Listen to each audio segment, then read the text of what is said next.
Respected if you've ever loved someone who made you question your own worth. If you've ever stared at your phone, waiting for a message that never came, while wondering what you did wrong, then stay with me for the next few moments. Because today may be the day you stop losing yourself trying to understand a toxic person, and finally remember who you were before they taught you to doubt your own heart. There is something that almost nobody tells you about toxic people. They are not confused by your tears. They are not changed by your sacrifices. They are not impressed by how much pain you can survive. But there is one thing they rarely know how to handle. A person who no longer needs their approval. That is the psychological shift we are going to talk about today. Not a game, not manipulation, not revenge. Freedom. Because the greatest confusion a toxic person ever experiences is when the person they believe they controlled finally discovers peace. Let me tell you a story. There was a young woman named Sarah. She wasn't weak. She wasn't foolish. She simply loved with everything she had. When she met Daniel, he seemed like every answer to every lonely prayer she had whispered into the darkness. He made her laugh until her stomach hurt. He remembered little details nobody else noticed. He held doors open. He spoke about forever, as though tomorrow was already promised. For a little while, Sarah believed she had finally found home. But some homes are built on sand. Little by little, things changed. Daniel stopped apologizing. He started disappearing for days, only to return with a smile that erased every question. He criticized the clothes she loved. He laughed at her dreams. He told her she was too emotional. Whenever she cried, somehow the conversation became about how difficult she was to love. And the saddest part wasn't what he said. It was that she slowly began believing him. Have you ever watched a candle burn itself away trying to give someone else light? That was Sarah. She woke every morning asking herself what she needed to change. Maybe if she smiled more, maybe if she argued less, maybe if she became quieter, maybe if she loved harder. She kept changing everything except the one thing that actually needed changing. The person she kept allowing into her life. Now here's what toxic people understand better than most. They understand patterns. If they ignore you today and you chase tomorrow, they learn they can ignore you again. If they disrespect you and you forgive without change, they learn disrespect has no cost. If they break your heart and you stay, they stop fearing the consequences of breaking it again. Psychology teaches us something remarkable. Behavior that gets rewarded gets repeated. Think about that. Every time someone treats you badly and still receives your attention, you are accidentally teaching them how to treat you. That truth hurts. Not because you're guilty, but because you finally discovered where your power has been hiding all along. The greatest psychological trick isn't saying something clever. It isn't making someone jealous. It isn't pretending not to care. The greatest psychological shift is becoming emotionally unavailable to manipulation, while remaining emotionally available to your own healing. One evening, Sarah visited her grandmother. She didn't plan on crying, but pain has a way of escaping when it finally feels safe. She broke down at the kitchen table. "I don't understand," she whispered. "I keep loving him more, but he keeps loving me less." Her grandmother reached across the table, held her trembling hands, and said something Sarah would never forget. "My child, stop measuring your value by someone whose business depends on convincing you that you have none." Silence filled the room. Not the uncomfortable kind, the healing kind, the kind that allows truth to finally breathe. Her grandmother continued, "When someone profits from your insecurity, they will never invest in your confidence." Those words changed everything. Sarah didn't leave Daniel the next morning. Real healing is rarely dramatic. It happens quietly. She stopped explaining herself. She stopped begging for understanding. She stopped defending every decision. She stopped trying to win arguments that existed only to exhaust her. And something fascinating happened. Daniel became restless. He started texting more. He asked strange questions. "Are you okay? You seem different. Is something wrong?" Nothing was wrong. For the first time in years, something was finally right. You see, toxic people often expect emotional predictability. They expect panic. They expect guilt. They expect desperation. When those reactions disappear, they become uncomfortable because the emotional script they memorized no longer works. That doesn't mean they suddenly become good people. It means the old patterns stop producing the old results. Imagine a puppeteer standing on stage. For years, every string produced exactly the movement he expected. Now suddenly, the strings are gone. The puppet begins walking on its own. Who is really confused? The puppet or the puppeteer? That is why your peace is so powerful. Not because it punishes someone else, because it frees you. There is another story I want to share. An older man once sat alone in a park every afternoon. People assumed he was lonely. One day a young boy asked him why he smiled, even though nobody ever sat beside him. The old man answered, "I spent 40 years chasing people who never appreciated my presence. Then I realized something. Solitude never lied to me the way some people did." The boy looked puzzled. The old man smiled. When you stop fearing loneliness, you stop accepting relationships that make you feel alone. What a lesson. How many people remain trapped, not because they are in love, but because they are terrified of being by themselves? Fear builds prisons. Self-respect opens doors. Some of you listening today have been carrying invisible chains. You smile in photographs while crying yourself to sleep. You answer, "I'm fine," because explaining the truth takes too much energy. You keep hoping the next apology will become permanent change. But hope without evidence can become another form of self-abandonment. Listen carefully. Love should make your shoulders lighter, not heavier. Love should make your spirit stronger, not smaller. Love should feel like peace, not permanent anxiety. And if you have forgotten what peace feels like, perhaps today is the day you begin remembering. Because the psychological trick isn't confusing a toxic man. The real transformation is confusing the version of yourself that once believed suffering was the price of being loved. One day you'll wake up, your phone will be silent, your heart will be calm, and you'll realize something extraordinary. You didn't lose the person who kept hurting you. You found the person who had been waiting for your return all along, yourself. And sometimes, that reunion becomes the greatest love story of your entire life. There came a morning when Sarah looked into the mirror and saw someone she barely recognized.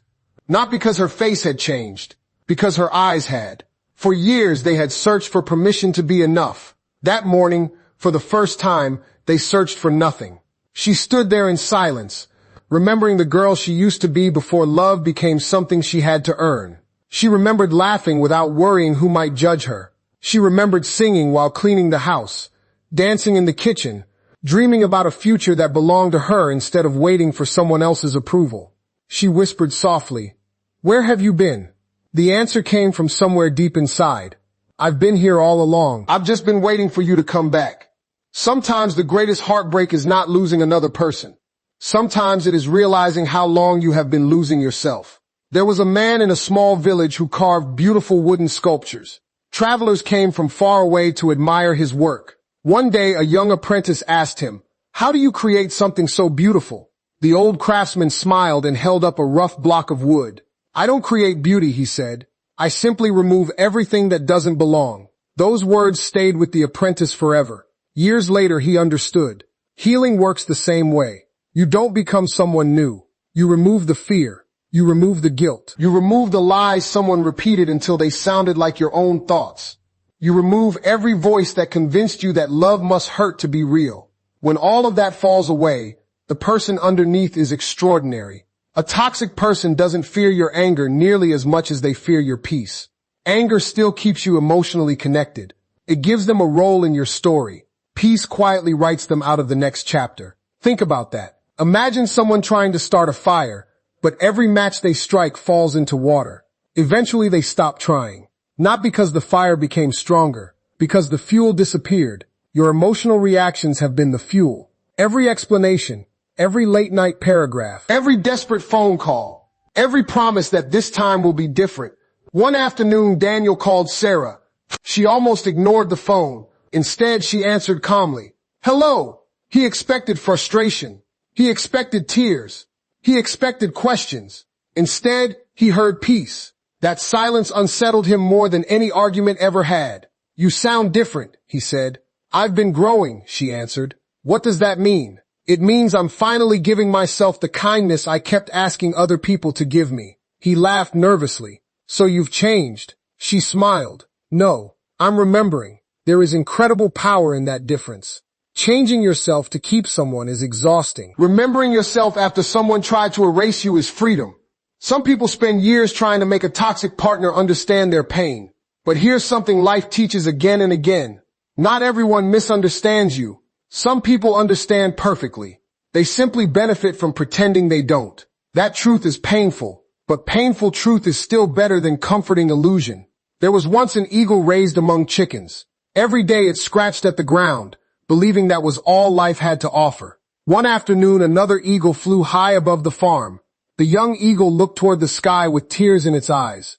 I wish I could do that. The older eagle landed nearby and asked, who told you that you couldn't? The chickens. The older eagle looked around gently. They weren't lying to hurt you. They simply described life from the only perspective they knew. The young eagle spread its wings for the first time. It stumbled. It fell. It tried again. Then suddenly, it was flying. Sometimes the opinions that limit us come from people who have never experienced freedom themselves. If someone only understands control, your confidence will confuse them. If someone only understands manipulation, your honesty will confuse them. If someone only understands taking, your boundaries will confuse them. And if someone only understands chaos, your peace will become something they cannot explain. One evening, Sarah walked through a park just before sunset. Children laughed in the distance. Birds settled into the trees. An elderly couple held hands as though they had spent decades choosing each other every single day. She realized something beautiful. Real love had never demanded that either of them become smaller. Real love makes room. It doesn't take it away. She sat on a bench and watched the sky change colors. For years, she had believed that healing would feel like excitement. Instead, it felt like stillness. No racing heart, no anxiety, no wondering if someone would call, no rehearsing conversations in her mind, just peace. And peace, she discovered, is not boring. Peace is what your nervous system sounds like when it finally realizes the danger has passed. Perhaps someone listening today has forgotten what that feels like. Perhaps your girl becomes so familiar with emotional storms that calmness almost feels uncomfortable. Give yourself permission to stay anyway. Storms may feel familiar, but they were never meant to become your home. Every scar you carry tells a story, not of weakness, but of survival. Every tear you cried proves you still had enough hope to believe tomorrow could be different, and tomorrow can be different. Not because the toxic person suddenly transforms, but because you do. One decision at a time, one boundary at a time, one peaceful response at a time. Until one morning you wake up and realize that the person who once had the power to ruin your entire day now barely crosses your mind. That is not revenge. That is recovery. That is what emotional freedom looks like. And when you finally reach that place, you'll discover something remarkable. The greatest psychological trick was never making a toxic person confused. It was refusing to let them convince you that you needed them in order to be complete. There is a sentence that changes lives the moment someone truly believes it. Not every battle deserves your energy. For years, Sarah believed strength meant staying. She believed loyalty meant enduring. She believed love meant proving over and over again that she would never leave. Then life asked her one simple question. If your daughter lived the life you're living today, would you tell her to stay? The question struck her like lightning. She couldn't answer, because deep inside, she already knew the truth. She would tell that little girl to run toward peace. She would tell her that respect is not a reward you earn after enough suffering.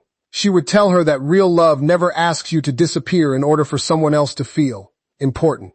And then she realized something heartbreaking. She had been willing to protect an imaginary daughter more fiercely than she had protected herself. That realization became the turning point. Maybe you need to ask yourself that same question today. If someone you loved with all your heart came to you carrying your story, what advice would you give them? Would you tell them to keep begging? Would you tell them to keep explaining? Would you tell them to wait one more year, hoping that someone who repeatedly chose to hurt them would suddenly choose differently? Or would you hold their hand, wipe away their tears, and remind them that their life is too precious to spend trying to convince someone else of their value? Sometimes the advice we freely give to others is the wisdom we refuse to accept for ourselves. Months passed. Sarah no longer counted the days since Daniel had called. She no longer checked whether he had viewed her messages. She no longer built her happiness around someone else's attention. Instead, she built a life. She joined a book club. She called old friends she had slowly drifted away from. She visited her parents more often. She laughed until tears rolled down her cheeks. Not from pain this time, but from genuine joy. She discovered that healing doesn't happen because time passes. Healing happens because Little by little, you stop watering what was poisoning you and start watering what helps you grow. One rainy afternoon, she walked into a small cafe. The owner noticed her reading alone and smiled. "You look peaceful," he said. She smiled back. "I wasn't always." "What changed?" She looked out the window as raindrops traced quiet paths across the glass. "I stopped asking people to love me in ways they had already shown me they couldn't." The owner nodded. "That's one of the hardest lessons in life." She replied softly, "Yes, but it's also one of the most freeing. There is a difference between loving someone and clinging to the hope of who they might become. Many hearts are broken not by the person standing in front of them, but by the fantasy they refuse to let go of. You cannot build a healthy future with someone who keeps giving you painful presents. At some point, love must stop asking, who could they become? And start asking, who are they choosing to be today? That question changes everything, because patterns reveal character more clearly than promises. Words can be rehearsed. Apologies can be repeated. But consistent actions always tell the truth. One evening, Sarah found an old photograph of herself from years before. She was laughing with her whole heart. No fear, no anxiety, no constant need for reassurance. She stared at that picture for a long time. Then she whispered, "I'm coming back for you." And she did. Not overnight, not without setbacks. There were lonely evenings. There were moments when memories tried to convince her that going back would be easier than moving forward. There were days when grief whispered that familiar pain was safer than unfamiliar freedom. But every single time, she reminded herself of one truth. The door that leads back to your suffering may feel familiar, but familiarity is not the same as safety. So she kept walking, step by step, choice by choice, until the life she once dreamed about quietly became the life she was living. Years later, she met a young woman sitting alone on a park bench, crying the same tears Sarah had once cried. Sarah sat beside her without saying a word. Sometimes silence is the kindest language. After a few minutes, the young woman asked, "Does it ever stop hurting?" Sarah smiled with tears in her own eyes. "Yes. When you stop trying to convince someone else to see your worth and finally decide to see it yourself." The young woman lowered her head. "I'm scared." Sarah gently took her hand. "So was I. What if I end up alone?" Sarah looked toward the sunrise breaking through the clouds. Being alone for a season is far better than losing yourself for a lifetime. Those words settled into the young woman's heart. Perhaps they're settling into yours as well. If you've listened this far, maybe life has brought you here for a reason. Maybe you've spent years carrying guilt that never belonged to you. Maybe you've mistaken survival for love. Maybe you've confused emotional exhaustion with commitment. Today can be different. Not because the past disappears, but because your future doesn't have to repeat it. The most powerful psychological shift is not learning how to control someone who thrives on control. It is discovering that your peace was never theirs to take. It was only yours to reclaim. And the day you reclaim it, you become someone no toxic person can ever truly control again. There comes a moment in every person's life when the mirror stops asking, "Why didn't they love me?" and begins asking, "Why did I stop loving myself?" That moment is not the end of your story. It is the beginning of your freedom. Years after everything had happened, Sarah was walking along a quiet beach just before sunrise. The waves rolled gently onto the shore, washing away footprints almost as quickly as they appeared. She smiled. For the first time, she understood what the ocean had been teaching all along. Some things are meant to leave, not because they had no value, but because they were never meant to stay forever. She picked up a small stone that had been polished smooth by years of crashing waves. The stone had not become beautiful because life had been gentle with it. It became beautiful because it survived every storm without giving up its purpose. In that moment, Sarah realized she wasn't broken. She had been shaped. The tears she cried had watered wisdom. The lonely nights had built courage. The disappointments had taught her the priceless difference between attention and affection, between control and commitment, between being chosen for convenience and being loved with sincerity. One afternoon, a little girl in the neighborhood asked Sarah a simple question. "How do you know if someone really loves you?" Sarah knelt beside her and smiled. "You never have to beg real love to treat you with kindness." The little girl thought for a moment. What does real love feel like? Sarah looked toward the sky. It feels like coming home after a very long journey. That answer wasn't only for the little girl. It was for every heart listening today. Perhaps you've spent years trying to become enough for someone who had already decided not to appreciate what they had. Perhaps you've carried the weight of someone else's emotional immaturity and called it your responsibility. Perhaps you've mistaken constant anxiety for passion because peace has become unfamiliar. But hear these words and let them settle deeply into your heart. Your value has never been determined by someone's inability to recognize it. A diamond does not become a pebble because someone walks past it without looking. The sun does not stop rising because someone chooses to close their curtains. And your heart does not lose its beauty because the wrong person failed to protect it. One day, the person who once made you question yourself may look back and realize what they lost. But by then, your happiness should never depend on their realization. Because healing reaches its highest point when you no longer need an apology to move forward. Forgiveness is not saying what happened was acceptable. Forgiveness is refusing to let yesterday continue stealing today. That is strength. That is courage. That is emotional freedom. If no one has told you this recently, let me tell you now. You deserve conversations that leave you feeling heard. You deserve honesty that doesn't change with convenience. You deserve respect that isn't conditional. You deserve peace that doesn't disappear every time someone enters the room. Most of all, you deserve a love that never asks you to become less than who you are just to make someone else comfortable. So today, make yourself one promise. Stop chasing people who keep running from responsibility. Stop explaining your worth to those who profit from doubting it. Stop shrinking your light so someone else can feel taller. Instead, choose yourself. Choose healing over history. Choose wisdom over worry. Choose boundaries over begging. Choose peace over proving. Because the greatest psychological shift is not confusing a toxic person. It is becoming so emotionally healthy that their old patterns no longer have power over you. And when that day comes, you'll discover a truth that changes everything. The person who finally wins isn't the one who gets the last word. The person who wins is the one who finally finds peace. So if your heart has been carrying pain, let today be the day you put it down. If your spirit has been exhausted, let today be the day you breathe again. If you've forgotten who you are, let today be the day you begin the journey back to yourself. Walk forward with your head held high. Protect your peace. Honor your worth. Love yourself with the same devotion you've been giving to everyone else. Because your greatest chapter does not begin when someone finally chooses you. Your greatest chapter begins the moment you choose yourself. And when you do, you'll realize that the most beautiful love story you will ever live is the one where you finally come home to your own heart. If this message touched your heart, share it with someone who needs hope today. And remember, every sunrise is proof that no matter how dark yesterday was, life always gives us another chance to begin again.